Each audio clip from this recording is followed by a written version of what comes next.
बिस्मिल्लाहिर्रहमानिर्रहीम। अस्सलामु अलैकुम।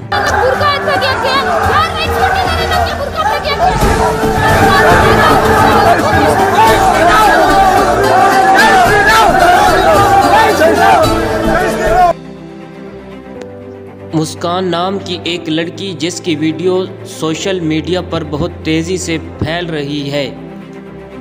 दोस्तों, हुआ कुछ यूँ कि गुज़श्ता रोज़ बहादुर हिजाबी लड़की मुस्कान कॉलेज में फ़ीस जमा करवाने आई थी। मुस्कान हिजाब की हालत में थी। वो हिजाब मुखालिफ हिंदू तलबा की नारेबाजी का अकेला सामना करती रही। हिंदू तलबा उसे हिजाब उतारने का कहते रहे, मगर बहादुर शेरनी मुस्कान उनके सामने अल्लाहु अकबर के नारे बुलंद करती रही और हिंदू इंतहा पसंद जय श्री राम लगाते रहे।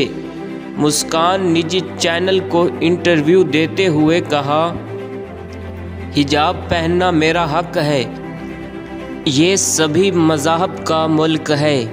हर मज़हब के लोगों का फ़र्ज़ है कि वो अपने कल्चर और रवायात पर अमल करें। हम किसी को कुछ नहीं कहते तो लोग हमसे क्यों सवाल करते हैं। दोस्तों, कर्नाटक में हिजाब का तनाज़ा कई हफ्तों से चल रहा है। अफ़गान तालिबान भी मुस्कान के हक़ में बोल पड़े हैं।